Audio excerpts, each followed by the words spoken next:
As you upgrade your build in Last Epoch, dropping an awesome Exalted item is often only step one, because it's not going to have all the mods that you want on it. It might have some that you don't want. It might have low ranks of the mods that you do. And maybe you're not planning to equip it at all, but instead want to smash it into a unique to make a legendary. Today, I'm going to be going over how to craft your Exalted items, either as upgrades that you wear yourself, or as fodder for legendaries. And on that note, if you want to know more about legendary items, then I cover that in a separate video, which you can watch after this. Today, I'm going to be talking about the steps you go through to prepare the base, the crafting methods that you use, and also, generally, the fact that it's a little bit RNG. So when that next potential upgrade drops, don't count your chickens before they hatch. That said, if you want to know more about crafting and build crafting in Last Epoch, do be sure to get subscribed, leave a like while you're down there, and for now, let's get into things. So now I'm going to go over the 4 methods that I frequently use when crafting my Exalted items, either as a base for slamming into legendaries, or just to wear it. I'll start with the simplest and the easiest, but also the most risky. So you just hit F to bring up the forge and you put in your item. These are really nice boots. They have tier 6 hybrid health, a powerful and rare affix. They have tier 1 armor, which isn't particularly good, and tier 2 movement speed. Also 37 forging potential. Well, maybe I know that I need resistance suffixes, but I'm not too picky as to which resistance suffixes. And, life could also work, crit avoid could work. I'll need that somewhere in my character anyway, so my options are pretty flexible. Well, then the best thing to do is to use a glyph of chaos. This way, when I upgrade the item, it's randomized. There we go, T2 void res. I used 1 forging potential, which was pretty lucky. Now I can craft up the entire item any way I please, really, because it has a useful suffix for resistance. Or, you know what, maybe this isn't actually useful. So let's try again.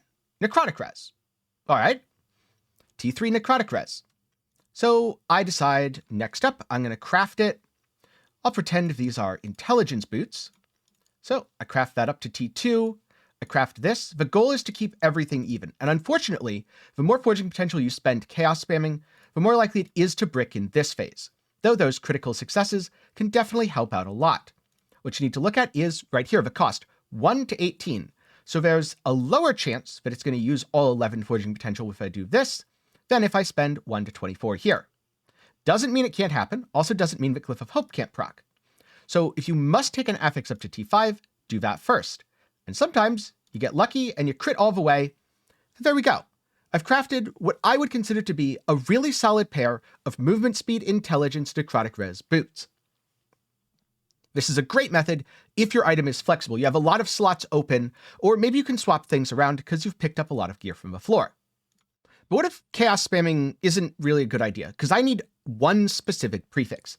That if this prefix isn't dexterity, or maybe isn't dive bomb AoE and damage, I don't care. The entire item is bricked. Well, something else you can do is gamble with Rune of Removal. This has a 1 in 4 chance to remove this affix.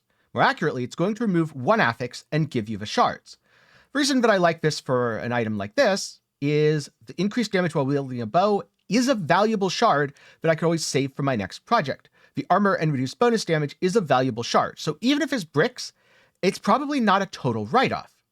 And there's a 1 in 4 chance that I'll get a very good item here. Sometimes lucky. Now I can craft this up with either the Dex or the Dive Bomb mod, which I apparently don't have any of those shards, so I'm just going to save this, but realistically you can put whatever you want here. And if you happen to hit the annul, yes I know, PoE terminology, you're good. If you don't, on to the next base, I assure you another one will drop. Now sometimes an item will have a stat that's useful, but not quite useful enough. In this case, having a little bit of Phys Res isn't bad. If I swap my amulet, well, I'll go from 131 to be slightly below cap.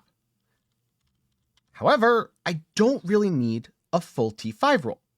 In this case, it can be useful to use a Glyph of Despair. This has a chance to seal an affix instead of upgrading it, where it's moved to a separate slot on the item.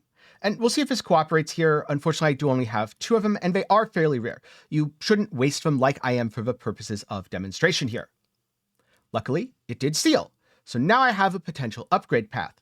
Because it's been moved to its own special slot, and because I got lucky and only 6 forging potential was consumed, I can now craft any other suffix of my choice. Like let's just say I want chance to apply frailty on hit. a really good defensive mod. Or maybe I need necrotic res to make up for the necrotic res that I'd be losing on my amulet. Well, then I can just craft necrotic res. And the prefix is wide open. I can do whatever I want. This allows me to fill out the item with, let's just say, minion damage. Do remember to use Glyphs of Hope to preserve as much forging potential as possible, and again, level the item evenly. Now, similar to sealing something with a Glyph of Despair, there's actually another way to get an unwanted affix off of your item. And this way is really, really cool, but it only works on certain slots. That is using a Glyph of Insight. It changes a prefix into an experimental affix. It only works on gloves, boots, and belts, and doesn't work if there's already an experimental affix. So let's just say this cast speed. I don't want cast speed because I'm a rogue. We don't do spells. We stab spellcasters in the throat so they can't cast on us. And so I go here and I use a Glyph of Insight. It is now experimental ward per missing health. So I get 5% of health lost per second, 5% of missing health gained as ward per second. A really, really, really powerful affix if you're a low-life rogue. Now what I have to do is use a Glyph of Hope and a Rune of Research. Rune of Research seals the experimental affix. It's like a Glyph of Despair, except with a 100% success rate. So now I have the sealed experimental ward per missing health, and all I need to do is build up the rest of my item. Unfortunately, this did consume quite a bit of forging potential, so I would be a little careful doing this. Luckily, if you kill exiled mages, runes of research are fairly common, and when you use a rune of research, you have a very decent chance to generate a Glyph of Insight. So, focus on sealing your experimental items, then adding experimental affixes to your boots, belt, and gloves, provided you're wearing Exalted versions. This is a very efficient way to gear.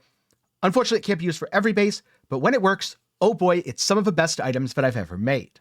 Whether you're looking for the perfect Exalted item, or just trying to make a legendary, it can take several attempts before you get what you want. That's a perfectly normal part of a process. In fact, I feel like a lot of my gear is not only the best I've ever had, but also a massive work in progress. There's so many things that I could seal, I just don't have enough Glyphs of Despair. There's so many times that I dropped a T7 item and had to remove a dead mod because there's no way I was crafting it up with Chaos Spam since it had a T5 dead mod, and it of course removed the T7 Exalted affix. And there's been several times where the sealing process on experimental gear, while absolutely great, has unfortunately used too much forging potential, preventing me from finishing the item. But I have made some really nice stuff so far, and I'm sure I'm going to be making more really nice stuff. Overall, the system is a little bit of a gamble. After all, gambling on random items is kind of a nature of ARPGs. It's what we all signed up for, even if it does get frustrating occasionally. But what I really like about the current iteration of Last Epoch system is, especially with the experimental affixes, it feels like I have a lot more levers and dials to control. I often pick up experimental bases just to seal the affix to get more Glyphs of Insight. And I use those Glyphs of Insight pretty much as quickly as I can get them. It's amazing I even had one lying around for demonstration in this video, because again, that leads to more crafting results, and thus better success overall. You could say that Last Epoch's endgame isn't pushing as far as you can in corruption or killing endless waves in the arena. It's gearing up your character. But also, at least for me, there's a point where I decide the next upgrade isn't worth it. My gear's good enough, I can do the content that I wanted to, and it's time to move on to the next build. Luckily, it's pretty darn easy to reroll in Last Epoch. The only really big problem is your corruption doesn't carry over.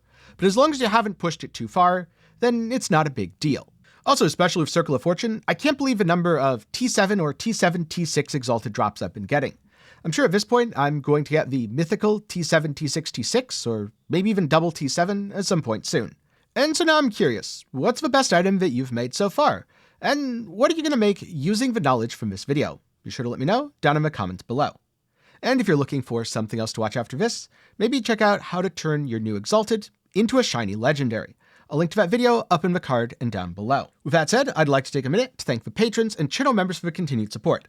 For as low as $1 a month, you can help make videos just like this one possible. Link to support is down below, and you might even see your name on screen like these fine folks here. And with that said, thank you to everyone who watched to the end. Overall, my favorite ARPG crafting system is still Path of Exile because it allows for the most control when making crazy projects, but I do think that Last Epoch provides a very nice middle ground between something overly simplistic like D3 or D4, and something that's so complex that yes, there's a ton of depth, I love it, but it's not for everyone like PoE. So with that, I hope you learned something, and I'll see you again sometime soon.